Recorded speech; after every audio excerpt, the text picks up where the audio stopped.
Olá, amigos. Vamos dar continuidade à nossa conversa referente à predição, classificação e reconhecimento de padrões, destacando aqui o problema de classificação. Nós já tivemos a conversa anterior sobre a árvore de decisão, que é um tipo de procedimento dentro da área de aprendizado de máquina. Na nossa conversa de hoje, nós vamos dar prosseguimento abordando as técnicas de Bagging, Random Forest, floresta aleatória, e Boost. O Bagging é uma técnica usada para reduzir a variação das previsões. Ela combina os resultados de vários classificadores, modelados em diferentes subamostras do mesmo conjunto de dados. Então, em vez de ter uma árvore de decisão, você passa a ter várias. Então, o problema é a solução. As árvores de decisão, como nós já falamos, temos o seguinte problema: pouca acurácia e grande variabilidade. Ou seja, ela perde na eficiência da predição, ela foi satisfatória, mas não tão grande, e grande variabilidade nos seus resultados.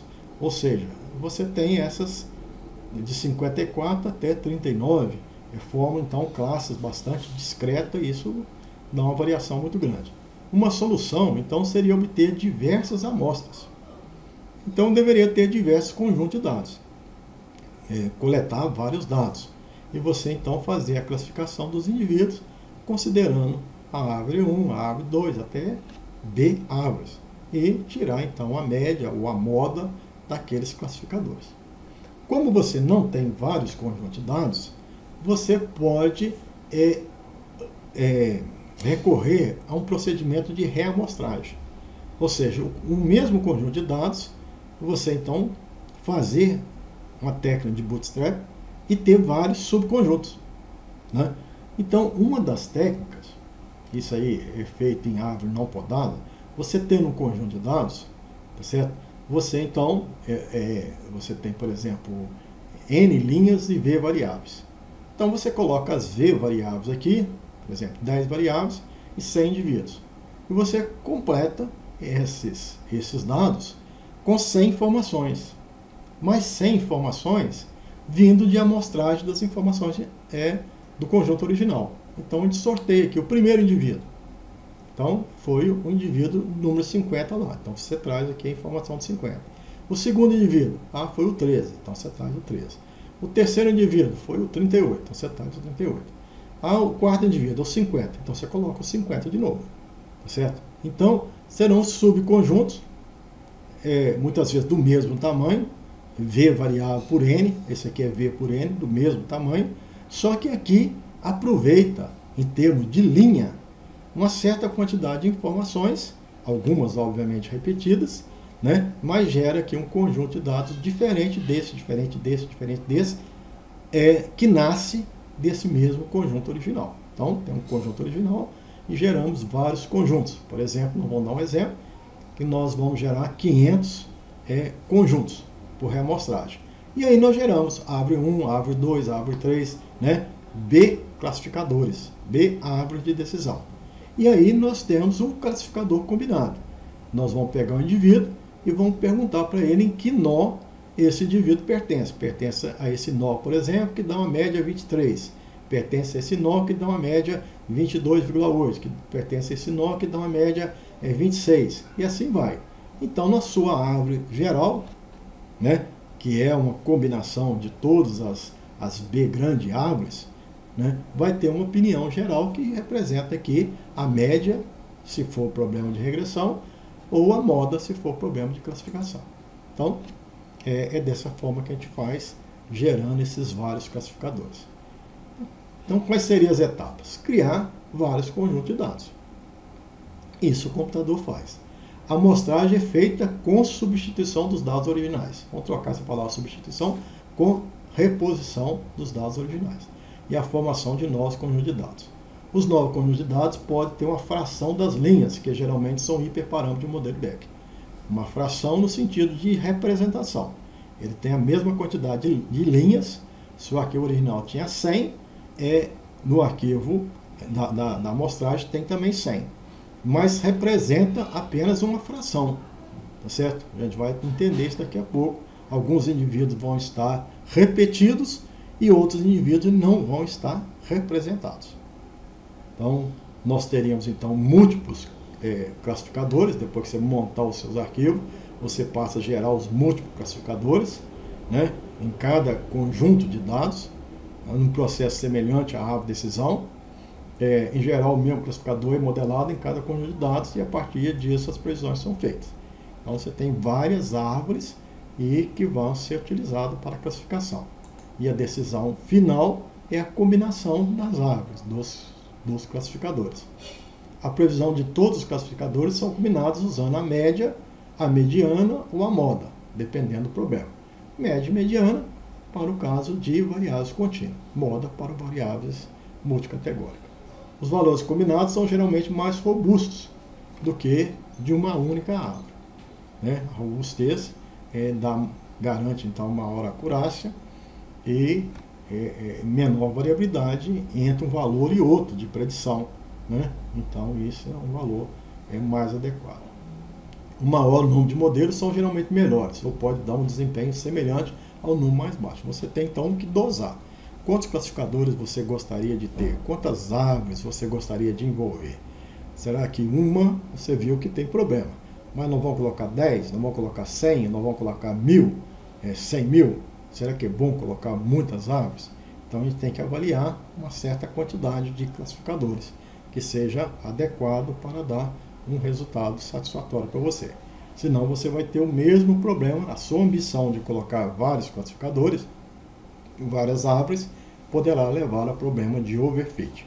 Ou seja, cada árvore decorar um particular valor e, consequentemente, no processo de validação, ela perder eficiência. A variação das previsões combinadas é reduzida de 1 a n, sendo n o número de classificadores. Então, se você tiver mais classificador, significa que a sua variação vai ser menor. Né? Existem várias implementações do BAG, o BAG original, e depois nós vamos ver aqui o Randall Forest.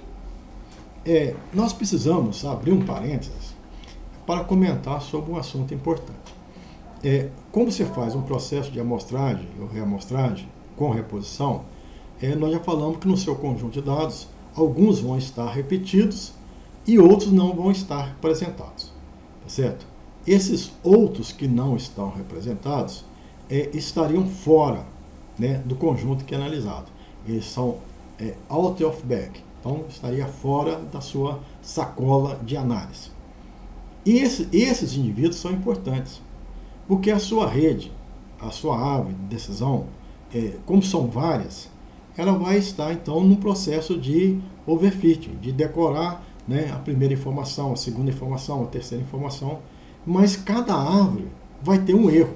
Em vez de você vai então ter um resultado final, por exemplo, das suas 500 árvores. As 500 árvores, elas em conjunto elas são eficientes, mas no processo de treinamento é porque elas são eficientes, porque ela percebeu a classificação do 1, do 2, do 3, do 3, então ela decorou, ela chega então a um valor muito grande de eficiência, mas não necessariamente de validação. Mas então você poderia ter uma informação da eficiência da árvore não global, de uma por uma. Como é que se faz uma por uma? Isso é simples, porque você tem um conjunto de dados para gerar a árvore 1, mas existe também um conjunto de dados que não participou no procedimento de gerar a árvore 1. Seria os out of bag.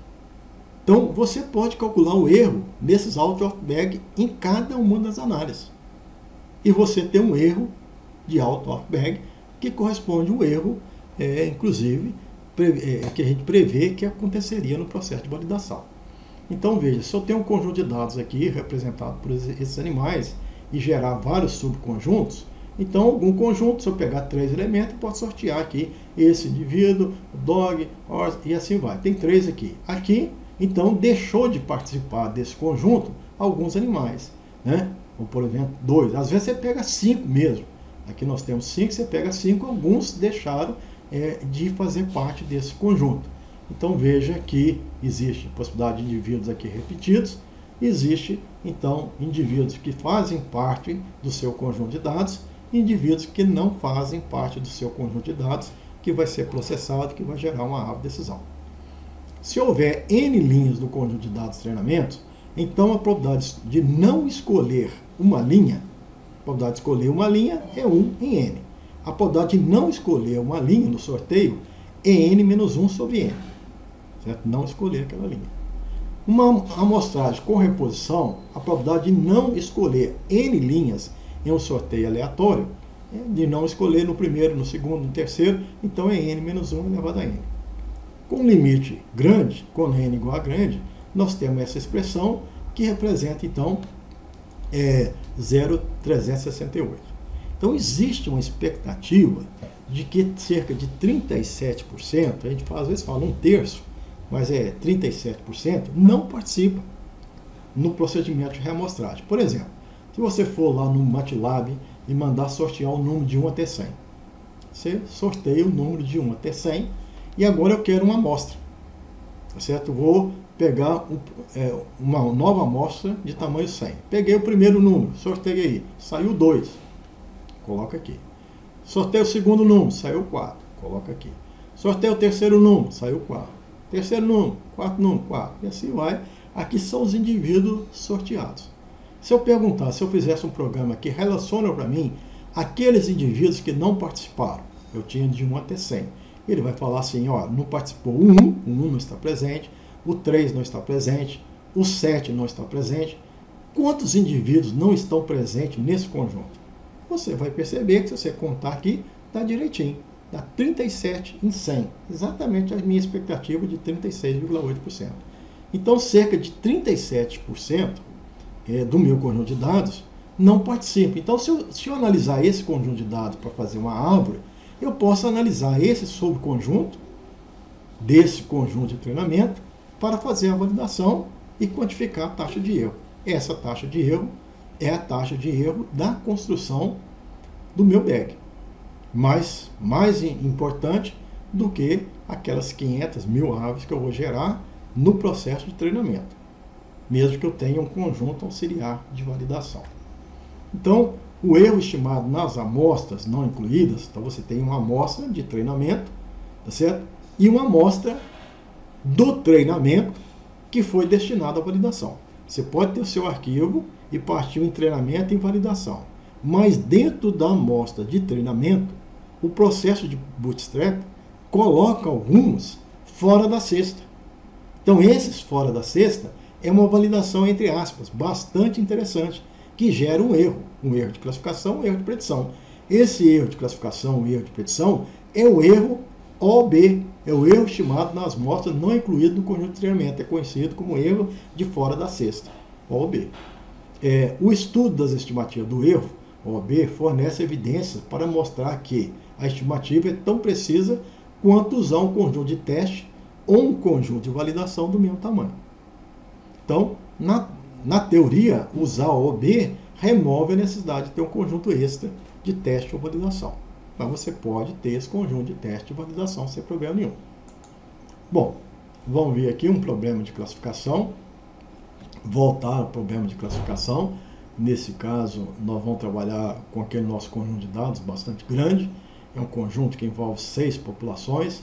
E essas populações eram pai 1, pai 2, F1, F2, retrocruzamento com pai 1, retrocruzamento com pai 2.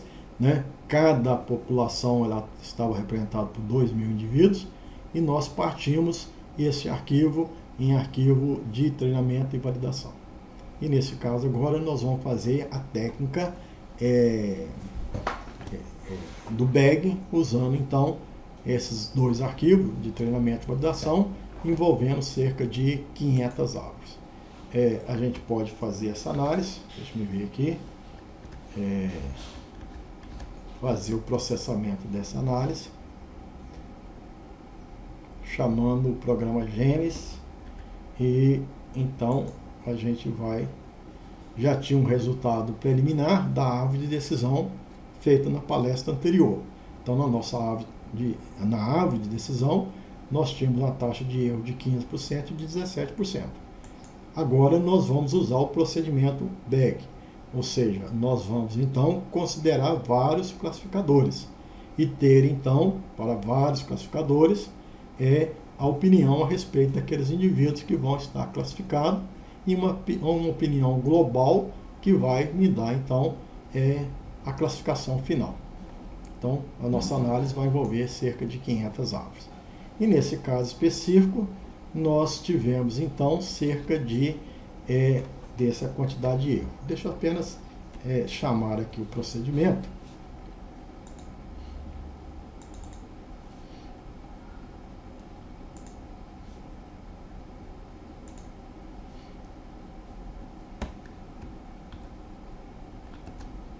Onde a gente vai então entrar no aplicativo computacional Gênesis, no procedimento do R, que faz integração com R, BAG. Nesse caso é um problema de classificação, um problema de 2 entradas.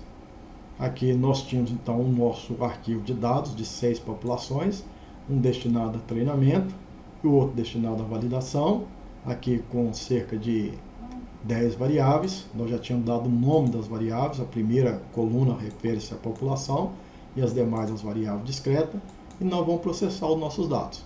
Colocar a população como sendo a variável discreta para fim de classificação e as demais variáveis como sendo as variáveis explicativas. Aqui para Random Forest, mas para BAG, o procedimento faz as 2 análises, não é necessário. Aqui o número de árvores ou o número de classificadores. Nós vamos colocar apenas 10 aqui, porque esse aqui é um arquivo grande e 500 árvores seria bastante lento. A gente processa, ele vai chamar o R, né, nos bastidores, com o pacote que é necessário, processar os seus dados e vai devolver aqui a informação relativa à análise para o BAG e também pelo procedimento de floresta aleatória que a gente vai ver posteriormente, tá certo?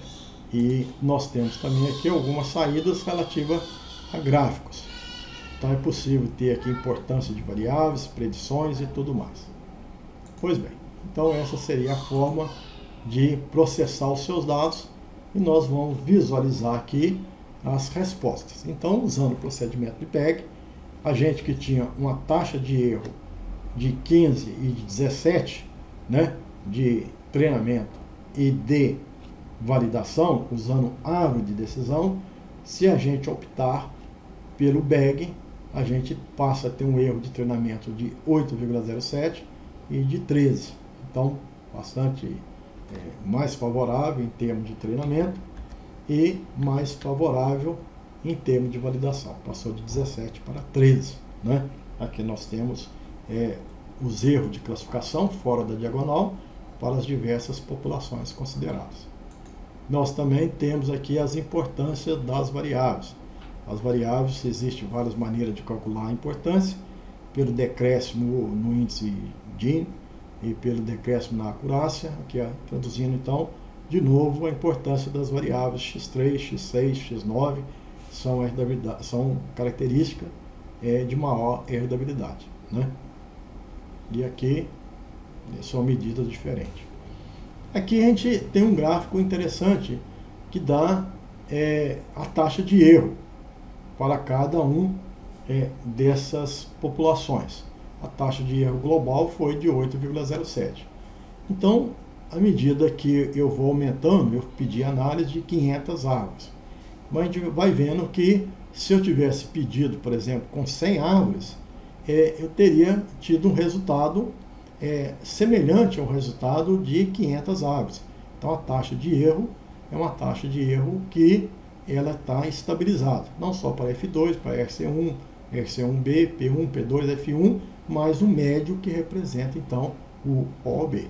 Então, isso aqui, a cada árvore, eu vou computando aqui, se eu tivesse classificadores com 10 árvores, com 20 árvores, com 100 árvores, com 200 árvores, então será que é necessário usar 500 árvores? Se eu tivesse usado 100 árvores, o resultado seria praticamente o mesmo em termos de taxa de erro. E eu poderia evitar aí um overfit e poderia ter o mesmo resultado de treinamento, mas talvez um resultado de validação mais interessante do que esse. Então, esses gráficos são úteis para você avaliar a importância das variáveis, para você rodar novamente e ter um desempenho melhor em termos de validação. Então, você pode fazer as suas mudanças. Se a gente comparar com os resultados até então obtidos, a gente percebe que a árvore de decisão e o BEG proporcionam algum resultado interessante, né? Ou seja, 13%, inclusive sendo superior a um resultado até então encontrado, que era o Percep multicamada. Ou seja, com menos erros em termos de validação do que o Percep multicamada. Também no procedimento de treinamento, o BEG se mostrou superior. Pois bem, existe também um outro aprimoramento, bastante semelhante, não tem uma diferença mínima, mas que é importante ser considerado, que é o Random Forest, a floresta aleatória. É o mesmo conceito. Ao invés de ter um único classificador, como é o caso da árvore de decisão, você tem vários, né? Nós apresentamos um exemplo com 500 classificadores. Então, método de aprendizado de máquina versátil, capaz de executar tarefas de regressão e de classificação. Então, interessante. Ele também se aplica a método, tem outras finalidades. Vocês viram que tem a finalidade de predição, de classificação, de avaliação da importância, tendo avaliação de importância, você pode, então, visualizar soluções de redução de dimensionalidade. Ele pode ser operado com dados faltantes, não é muito afetado por outliers, e assim vai. É uma técnica interessante. Existem algumas particularidades. A diferença básica do BEG para o Random Forest é exatamente a reamostragem. A reamostragem em termos de linha é a mesma, né? Você vai fazer, tem a questão do out of BEG, né? É o mesmo procedimento. Só que aqui existe um tratamento diferenciado também nas colunas, nas variáveis. Então, enquanto o BEG usa todas as variáveis e você só reamostra as linhas. E nesse caso do Random Forest, você não vai usar todas as variáveis, você vai usar uma fração delas. A gente recomenda que para a árvore de regressão, você utiliza 1/3. Então, se você tem 9 variáveis, vou usar apenas 3. E para a árvore de classificação, você utiliza raiz de n. No caso aqui seria a mesma coisa, raiz de 9 também 3. Veja, então o que acontece? Quando você faz uma árvore com as mesmas variáveis, então se a variável x3 era importante na primeira árvore, tem uma tendência da x3 ser importante também na segunda árvore, na terceira árvore também, na árvore de número 500 também. Então, se é o mesmo, só mudou as linhas, as variáveis são as mesmas, a importância não muda. E pode ser, aí você tem aquele problema das árvores ambiciosas. Ela pega primeiro x3 porque era a melhor opção. Agora, se você tiver um outro conjunto de dados que nem sequer x3 está presente, que existe essa possibilidade, ou seja, o out of BEG pode inclusive ser de variáveis e não de indivíduos, você dá a condição de começar a árvore com outras trilhas, com outras variáveis importantes, com outras partições, e você então combinar esses classificadores com algumas propriedades que seria mais interessante que a do BEG. Então nós vamos comparar aqui o BEG com o Random Forest. Uma mesma variável quase sempre está no topo. Então, como trabalha com todas as variáveis, x3 foi importante, ele vai ser quase que importante sempre. Então no Random Forest não estará sempre no topo. x3 pode nem estar no conjunto que vai ser analisado, porque apenas uma fração das variáveis está sendo analisada. Isso dá oportunidade de outras variáveis começar a análise. As árvores, apesar de existir uma variação no conjunto de dados, as árvores passam a ser semelhantes. É apenas algumas informações da questão da amostra 1 e da amostra 2. Como aqui você está trabalhando com variáveis diferentes, então as árvores têm grande diferença. Então, como as árvores são semelhantes, as predições de uma árvore para outra são também semelhantes, altamente correlacionadas. Aqui as predições são menos correlacionadas. Aqui reduz a variabilidade daquelas variáveis respostas e aqui reduz mais ainda. Então, são essas as diferenças que algumas vezes pode ser bastante desejável. Existem alguns princípios, né? Na árvore aleatória, crescer múltiplas árvores ao invés de uma única árvore, como no modelo da árvore de decisão. Nós já comentamos sobre isso. É o aprimoramento, você ter múltiplos classificadores, não apenas um. Para classificar um novo objeto baseado em atributo, cada árvore dá uma classificação. Tá certo? Então, você tem votos. ou você tem predições. E o valor final, né, é o que tiver o maior voto, ou a média das informações de predição, se for problema contínuo. Então existe um algoritmo. O algoritmo é uma instrução, um conjunto de instruções que você vai colocar dentro do seu computador e vai aprender. Então por isso que nós falamos que isso aqui é uma técnica de aprendizado de máquina. Precisa ter esse instrumento, não é uma fórmula. Não é uma fórmula, é um conjunto de instruções e ele aprende a tomar decisão, né? Então, primeiro, assuma que o número dos casos do conjunto de treinamento é N. Então, existe N linhas. Então, a amostra desses N casos é tomada aleatoriamente, mas com sobreposição, com reposição de dados. Essa amostra será o conjunto de treinamento para o cultivo da ave. Então, você tem uma amostragem das linhas. Se houver, agora vamos pensar nas colunas, se houver M variável de entrada, o número M pequeno é especificado de modo que em cada nó, M variáveis de M sejam tomadas aleatoriamente. A melhor divisão nestes M's é usada para dividir o nó. O valor de M é mantido constante enquanto crescemos a ave. Então, cada ave é cultivada na maior extensão possível. Não tem poda. Então não vamos considerar poda. Preveja novos dados agregando as previsões das aves, ou seja, os votos majoritários, para a classificação e média para a regressão. Então esse aqui é o nosso algoritmo. Então aqui nós temos, né, um conjunto de dados originais, vários conjuntos. Essas linhas, né, são reamostragem e as colunas também. E é uma menor quantidade de coluna, né? Então você não vai trabalhar com a mesma quantidade de coluna. Aqui você vai ter um número menor. Esse algoritmo pode resolver problemas de classificação e regressão. Pode lidar com dados em grandes volumes e com muitas dimensões, né? Então, é um método eficaz,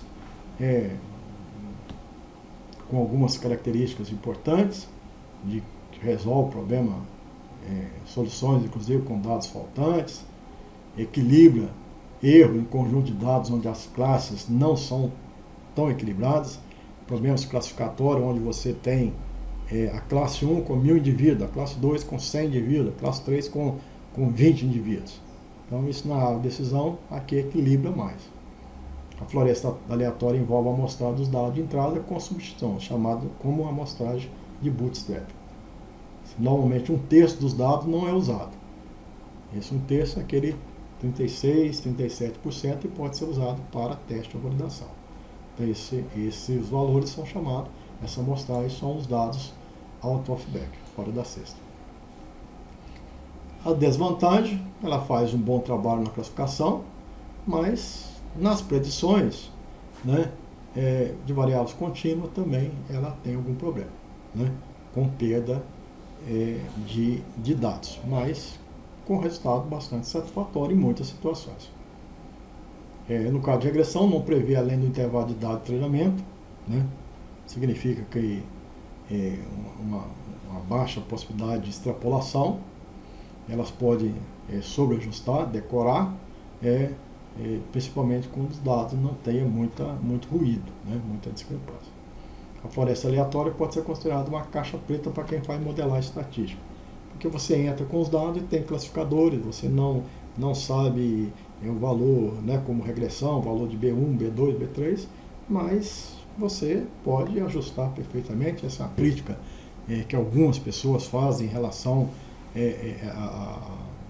a redes neurais, mas são alternativas, a finalidade é a predição. Se a predição é boa, ótimo. Às vezes não tem valor, você não testa a hipótese de B1, B2, você não tem intervalo de confiança, tá certo? Mas, de toda forma, é uma abordagem diferente, com um paradigma diferente, com um objetivo bastante claro, que é a predição, certo? Você tem um valor observado e o valor predito. E essa predição tem que ser o melhor possível. Agora, outras estatísticas associadas, às vezes, elas são deficientes, mas para o fim a que se destina, ela cumpre perfeitamente a sua habilidade. Aqui nós temos a aplicação naquele problema classificatório, novamente relembrando que o resultado da árvore de decisão foi de 15% a 17%, e agora a nossa floresta aleatória, que nós vamos naquele mesmo procedimento que nós fizemos no BEG, já sai o resultado da floresta aleatória. Então, você teria vários classificadores, vários conjuntos out of bag, e vai então quantificando aqui aquele que você acertou, aquele que você errou. Então você tem aqui uma taxa global de erro daquela análise. Nesse caso específico, nós obtivemos um erro de 8,19%, né, na fase de treinamento e 13,125% na fase de validação. Né? De novo, é dada a importância das variáveis, aqui usando a decréscimo na homogeneidade pelo esse índice Gini, aponta que x3, x6, x9 são mais importantes, um resultado bastante semelhante aqui em termos de acurácia, em termos de soma de quadrado. x3, x6, x9 também é importante. Aqui dá a ideia do número de árvores necessárias para você ter uma taxa de erro e você não exagerar no número de árvores para não incorrer em erros de overfit. E aqui é um quadro global onde nós incluímos então o resultado da floresta aleatória, que foi um pouquinho melhor do que o BEG, né? Tanto na fase de treinamento quanto na fase de validação. E comparativamente, as demais ocupam o valor de destaque, né? Veja, nós não estamos querendo dizer com esse exemplo que sempre haverá essa classificação de desempenho, né? Problemas diferentes, você pode recorrer a técnicas diferentes, caberá ao pesquisador recorrer e tomar a decisão em usar aquela que for a mais adequada. Pois bem, então por último nós temos uma outra técnica denominada de boost. É um aprimoramento também da árvore de decisão, onde você vai ter um processo de aprendizado, focando exatamente naquelas árvores que foram menos eficientes e tentando corrigir a deficiência dessas árvores, dando a ela melhores condições. Então esse termo boost refere-se a uma família de algoritmos que converte uma aprendizagem fraca em uma aprendizagem forte. Então existe uma melhoria naquela árvore.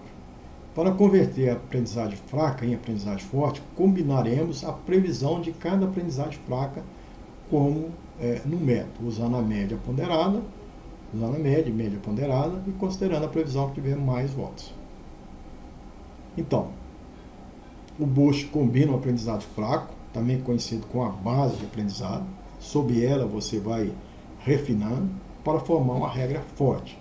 Para encontrar uma regra fraca, aplicamos o algoritmo da base em aprendizagem com uma distribuição diferente, né? Cada vez que o algoritmo da base de aprendizagem é aplicado, ele gera uma nova regra de previsão, ou seja, você altera aqueles nós. Então, este é um processo iterativo. Se for fraco, você vai alterando as divisões daquele nós e você vai, então, melhorando a classificação. Bom, então você tem um conjunto de dados que na primeira árvore resolveu partir nessa direção. Então, ela não foi tão eficiente. Na segunda, então, você corrige, você acrescenta uma nova divisão. Então, ela melhorou. E na árvore combinada, você pode, então, combinar várias partições. Essa aqui não foi tão satisfatória, essa não foi tão satisfatória, mas se você combinar todas, né, você cria uma árvore com uma maior eficiência. Então, existirá várias opções e você, então, vai conduzindo, melhorando uma em relação à outra, não descartando essa, mas uma melhoria, aproveitando a partição desta, acrescentando coisas que melhoram essa árvore fraca. Não é apresentar uma nova árvore, ou seja, é trabalhar essa árvore base com mudanças, com melhoria, de forma que você teria uma árvore forte. Então, para escolher a distribuição correta, você tem uma série de passos, né? Tem vários passos que você constitui as informações para você implementar num procedimento de boost de aprendizagem de máquina. Então, a base de aprendizagem toma todas as distribuições e atribui igual peso ou atenção a cada observação. Então, primeiro você vai trabalhar com todas as observações. Se houver qualquer erro de previsão causado pelo algoritmo de aprendizagem da primeira base, então prestaremos mais atenção às observações com erro de predição. Então você vai atrás daquelas observações que você errou. Em seguida, aplicamos o algoritmo de base da aprendizagem seguinte. Então, iterar o passo 2 até que aquela árvore fraca, ela melhorou a classificação dos indivíduos que foram classificados ou preditos de forma incorreta. Então, você vai no passo 2 focando aqueles indivíduos que foram mal classificados. Então, iterar o passo 2 até que o limite de algoritmo da base de aprendizagem seja atingido ou maior precisão seja alcançada. Então, você está melhorando, considerando aquela árvore e considerando os indivíduos que tiverem sucesso. Por último, o algoritmo combina os resultados da aprendizagem fraca e cria uma aprendizagem forte, que eventualmente melhora o poder de predição global do modelo. O Boost, mais uma vez, foca mais em exemplos que são mal classificados, ou que têm mais erros por serem precedidos por regras fracas. Existem muitos algoritmos de Boost que dão um impulso adicional à precisão do modelo. Então você tem aqui os treinamentos e você vai ver aqui onde existe alguma classificação que esteja incorreta. E você vai avançando, isso aqui tem correto, aqui tem correto, até você, tendo essas árvores, você vai melhorando cada uma delas. Se isso aqui foi classificado errado, você tinha 2 erros, você aposta nesses 2 erros e você tem a classificação melhor. E aproveita esse aqui. Se esse aqui estava errado, você então aproveita esse e no final você vai melhorando de forma que essas classificações erradas foram diminuindo, certo? Ou foram se adequando e o produto final é uma árvore que aproveitou essa base, mas que houve melhoria, focando nesses indivíduos mal classificados, e você tem um bom classificador. Se eu usar aquele mesmo conjunto de dados, nós vamos pensar aqui no programa Gênesis, e a gente poderia rodar essa análise do Boost.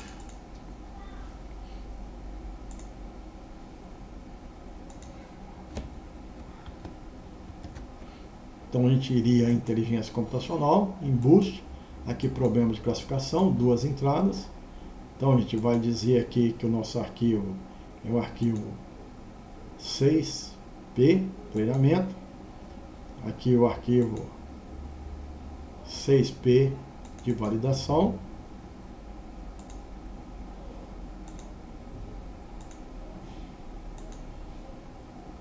O número de variáveis são 10, sendo que nós temos 10 variáveis explicativas e a primeira variável, a população variando de 1 até 6.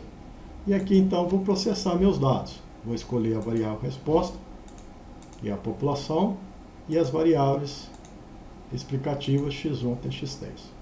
Então a profundidade aqui tem um parâmetro, pode ser de 1 até 2. Aqui nós consideramos 2, é o mais adequado, 500 árvores.